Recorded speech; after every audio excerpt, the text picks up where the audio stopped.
Loïc Hervé, nous sommes ici au Sénat, autant dire au Palais du Luxembourg. Vous êtes sénateur UDI, centriste, depuis 1 an et demi. Avant, vous étiez pendant 6 ans et demi maire, conseiller municipal et maire. Qu'est-ce que ça change d'être ici au Palais du Luxembourg à Paris ? Ça change beaucoup de choses dans la vie du parlementaire que je suis, c'est-à-dire que l'organisation de la semaine entre mes responsabilités locales de maire et de président d'intercommunalité et de sénateur me demande une rigueur et un travail important. Ce sont des fonctions qui sont complémentaires mais qui modifient complètement mon emploi du temps et ma manière de travailler. Comment est-ce que vous pensez, justement, en étant ici au Sénat, représenter un petit peu votre territoire, porter la parole de la Haute-Savoie ? Alors il y a d'abord les thématiques sur lesquelles je m'intéresse par affinité, par exemple les questions numériques, et puis il y a aussi tous les sujets que porte la Haute-Savoie. La Haute-Savoie est un département dynamique, frontalier, où l'économie a un poids important, l'industrie, le tourisme, l'agriculture, et donc ça veut dire qu'on doit être sensible à ce qui se passe au Parlement. On va avoir une loi par exemple sur la modification du Code du travail, et on devra regarder de quelle manière on peut améliorer les choses ici au Sénat en direction des entreprises de la Haute-Savoie.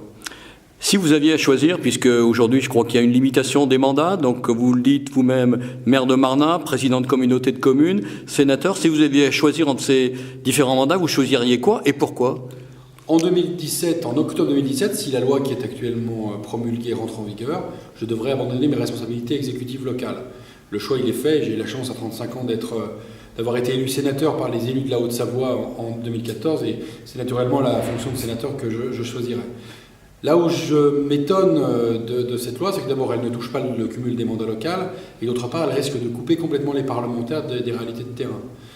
Un maire il s'occupe des gens du voyage, un maire il s'occupe de sa population, un maire il s'occupe de toutes les problématiques qui font la vie d'une collectivité et c'est important que les parlementaires, ceux qui vivent ici au Sénat et qui font la loi pour un pays de 60 millions d'habitants, puissent le faire à l'éclairage de ce qui se passe sur le terrain. Ultime question sur ce sujet. Qu'est-ce qu'un jeune en politique, vous l'avez dit vous-même, 35 ans, qu'est-ce que ça apporte justement à vos collègues qui sont moins jeunes ? Parce qu'on sait bien quand même que les sénateurs, on parle de train de sénateurs, c'est que tout le monde n'est pas très jeune ici dans cette assemblée. Alors, il y a un lieu commun qu'il convient de rectifier, c'est que finalement la moyenne d'âge entre l'Assemblée nationale et le Sénat est à peu près similaire, il y a quelques années d'écart. Le Sénat a des membres légèrement plus âgés que l'Assemblée nationale. Qu'est-ce que ça veut dire d'être jeune au Sénat ? D'abord, le Sénat il a besoin d'avoir une représentation la plus fidèle possible de la société française. C'est-à-dire qu'il doit avoir des gens qui viennent du monde économique, il doit avoir des gens qui viennent du monde social, il doit avoir des gens, des femmes, plus de femmes, il n'y en a pas assez, plus de jeunes, pour représenter mieux la société française. C'est ainsi qu'on peut mieux faire la loi. Il n'est pas question dans ma bouche de faire du jeunisme et de dire que il y a que les jeunes qui arrivent à leur fin ici au Sénat. Je crois que c'est important quand on est père de famille, quand on est élu local, comme c'est mon cas, de pouvoir aussi transmettre et inscrire dans la loi ce que représente en fait la jeunesse et le fait que, étant sénateur à 35 ans, j'ai des préoccupations qui sont peut-être un tout petit peu différentes d'autres sénateurs.